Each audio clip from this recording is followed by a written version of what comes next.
Welcome back to the Parable of the Talents.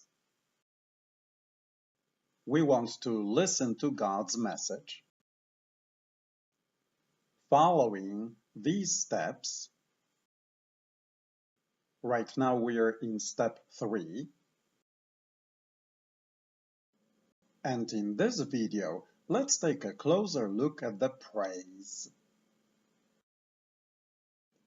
The master comments on the performance of the servants. The master's praise, expressed by Matthew in his original Greek, is rendered by a very formal expression used by high-ranking officials when praising their servants in public. It's clear that the master is very happy with the result, no matter how we translate it into English. How does it feel to get an attaboy in public? No matter what exact words are used, it's like a warm meal for our heart. It builds up the self-esteem.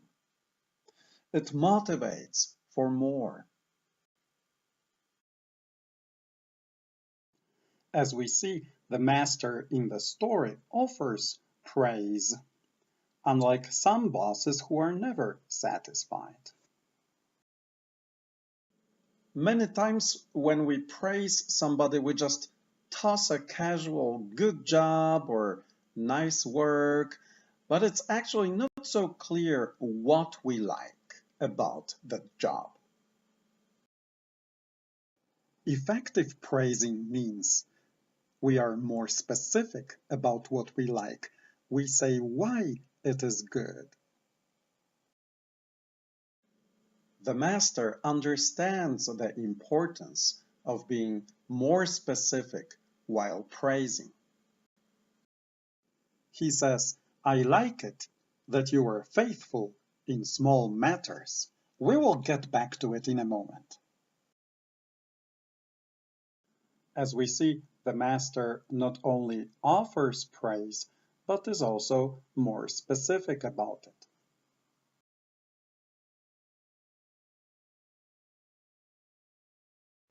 We reflected on the master's praise. Let's take a closer look at the what. What is praised? Biblical scholars who are experts on ancient Greek, they say the word good points to the word faithful. So faithful is the key word here. The master praises the faithfulness of the servant.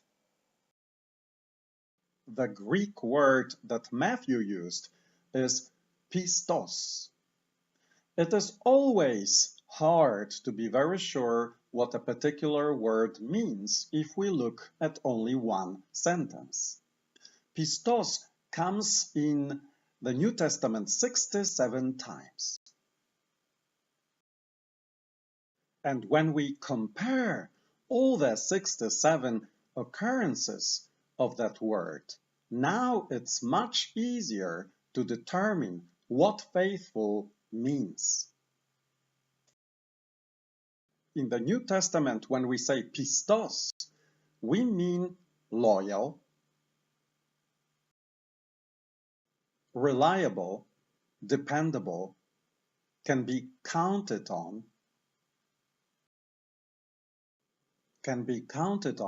especially when there is no supervision, when the master is not watching. It is one thing to stay warm in daddy's care, but at a certain point, daddy leaves, and he's away for a long time. Faithful means we wait. We fend for ourselves, but we don't lose hope. Faithful means we wait and we don't lose hope when the whole world screams, "Daddy is not coming back." Faithful means we wait and we hope, even if fewer and fewer companions share our hope. Faithful means we survive the storms, we fend for ourselves, and yet we hope Daddy will be back. So when Daddy is finally back and tells us, "Well done, my good and faithful servant," it's not some absent-minded pat on the head. He's telling us, "I know that you've been through a lot. I know what it cost you to be here right now." Pistos, faithful, means thorough in the performance of duty. We see in the story that faithful does not mean mindlessly following instructions. The faithful servant has to poke around, investigate, invent, be creative. The faithful servant takes risks without checking if water temperature is just right. Faithful servants do not wait for Daddy's instructions on every step. They look for solutions, sometimes through trial and error. They don't cry, "I don't know how to do it." They learn how to do it. They don't ask Daddy for a fish. They learn how to catch fish. Faithful servants stay loyal and dependable. They can be counted on even when the master is gone for a long time. Faithful servants take pride in taking initiative and finding solutions. When we compare the passages with the word pistos, we also discover that faithful means staying in tune with the master. The master likes it when things grow, when they multiply. He likes sharing joy. So the faithful servants follow suit. They spread the goodies around. They prize teamwork. They work together to protect the weak. They build new things. They survive periods of patient waiting with no apparent results. They defend their work. And they watch out for dangers.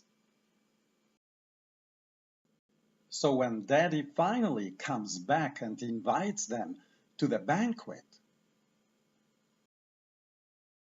his praise is not directed at some wimpish, cozy couch achievement.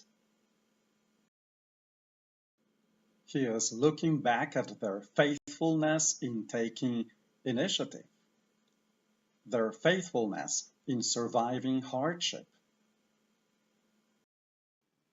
"Well done, my good and faithful servant. Since you were faithful in small matters, I will give you great responsibilities.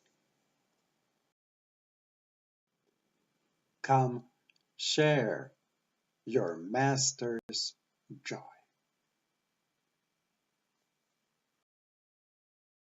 So far, we have been trying to understand what is praised through words, through what we can hear. But we can understand a lot if we look at behavior, at actions, at facts. at what we can see. So let's take a look at some facts.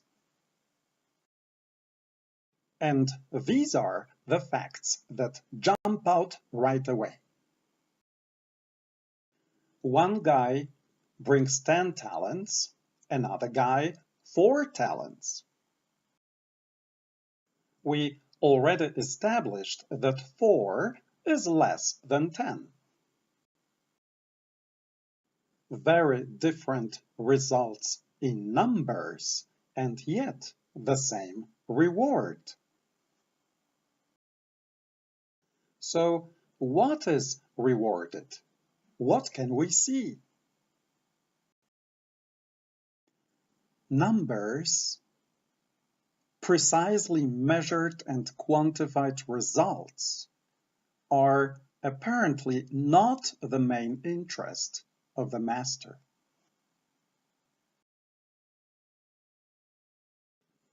The way things look, it doesn't matter if you come first, second, third.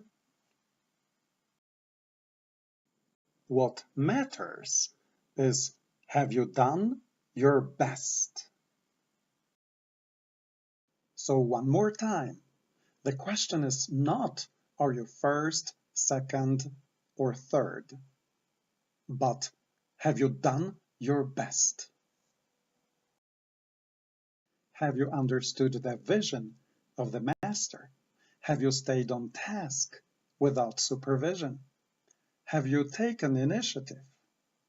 Have you done your best? So the master in the story praises performance. He says, I like it, and he says why he likes it. So what is it that he likes? Loyalty in his absence, initiative, problem solving, multiplying, doing your best. Let's sum it up again. He praises performance. He says why he likes it. What is it that he likes? Loyalty, initiative, problem solving, multiplying, doing your best. Special thanks to the penguin community for supporting this project. Guess what? There is something about the reward, something unbelievable that we haven't discussed yet.